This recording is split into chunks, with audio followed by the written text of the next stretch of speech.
Patina. How are you doing today? I'm good. How are you? I'm good. I'm glad we got that all settled up for a Monday morning, right? I guess we have Yeah. to go with the We had to flow. have a little bit of a tech issue. Come on now, it's Monday. Exactly, exactly.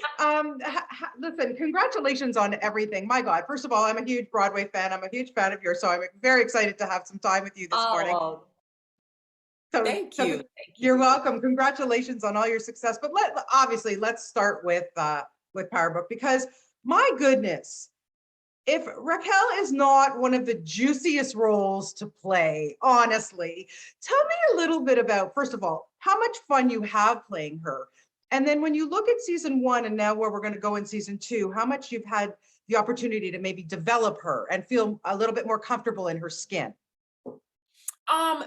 So I have a lot of fun. It's very thrilling to play such a three-dimensional character, as an actor and as a woman of color, you to be able to sort of have this character with so many different layers. I personally feel like this character is unlike anything we've seen on TV.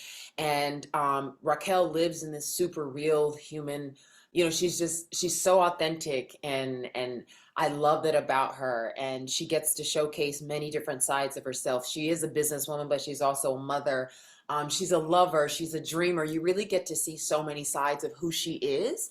And Yeah. to get all of that in one season, I thought was, for me as an actor, exciting to play like, oh, what can I play this time? Oh, what a part of her? What can I reveal to an audience this week or, you know what I mean, on this episode? And so I think in the second season, a lot of things have happened since 110. Yeah.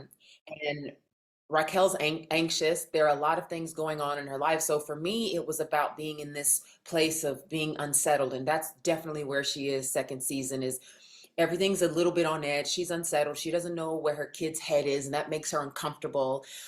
She's has the guts to go into a different territory with the mafia now, and she's really Yeah. taken a lot of things. And so she's all over the place and things are happening very fast.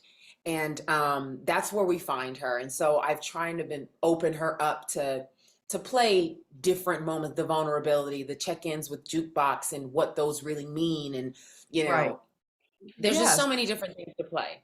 Absolutely. But do you ever, in your mind, especially when you play any character, but more maybe this one, sometimes you have to kind of justify in your own head where Absolutely. she's going, you know? Totally. Oh my God, totally. For me, the first half of the first season, I'm like, yeah, I got it. She's a boss. She's doing what she has to do. She Yeah. loves her son. And then we get to 109 and then it shifts and she sends her son to do the thing. And then when I Yes. read that script, I was like, what? No, like me as the just the person reading the script, I was like, what? No, no, no.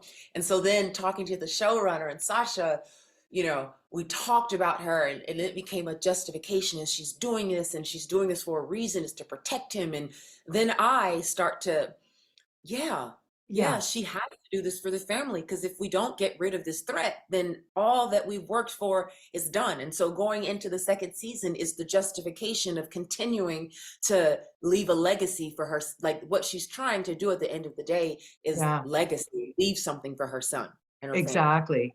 Okay, speaking of your son, let's just talk about Mackay. He's so good. Tell me a little bit about working with this kid and, maybe your bonding process with him, and why it works so well with the two of you. It's great. I think it works so well because first off, he is an incredible human being. He is so joyful. He is so happy to be in the room working, and he's incredibly talented and he wants to learn. And I think that's where we really bond, is because we both love what we do. We're both giving actors, and it's all about just creating. We love creating characters, and to create this relationship was really exciting from the very beginning. When we first got together in the room, it's as if we had been working together for like a long period of Right. time. And I Yeah. remember our first scene together in the test, our chemistry read, at the end of it, it was like, oh, we have to do this together. And so he's just so available. And honestly, as an actor, you want your scene partner to be open and to push you and to challenge you. And, I learned things from him as well. We really just work so well together.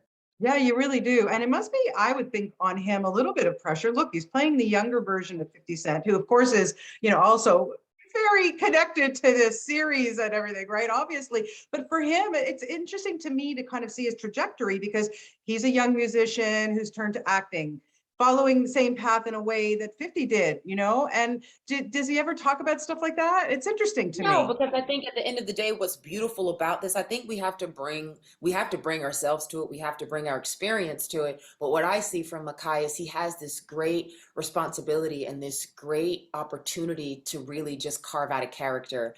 And Right. people know, 50 did an incredible job with Kanan, but he gets to be there at the beginning and to really create this fully fleshed out three-dimensional character that is not easy. I think it can be very Oh, stereotypical, I think, but what he brings a humanity to it and the excitement that I get from him as an actor, not like, oh, I just want to be 50, because that's boring. That's not exciting. What he gets to yeah. do is really leave his mark on the material, and that is exactly what he's doing.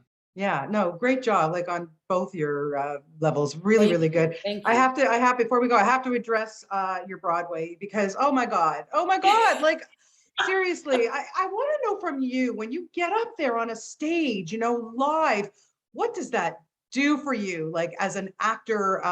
Why do you love it so much? And it's so different from doing TV or film or whatever because you've got that instant gratification, Yeah, it is the instant. I think it's just the vibe. You can feel the energy, and the room is electric. You're with thousands of people, like in a week, 1,000+ people come to see your show a night. And to hear that response and to really be able to take on a role and in a show and know the end and the beginning, and it's about how you get there. And the audience is so in on it, and it informs everything that you do, whether it's Yeah, funny or like if they're really on your side, or if you really find things out about yourself as an actor and as yeah, a performer when you do live shows. And for me, it's only informed my work on TV.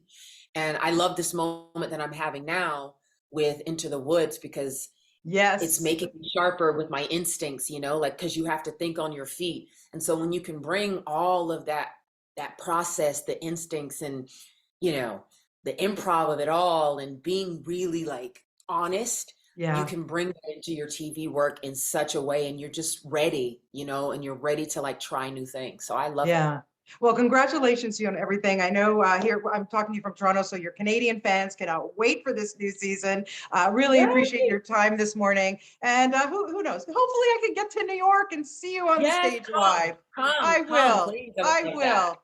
Thank you so much for Please. your time this morning, Patina. I really appreciate it. Thank you. Okay. Take Take care. care. Bye-bye. Bye. Bye.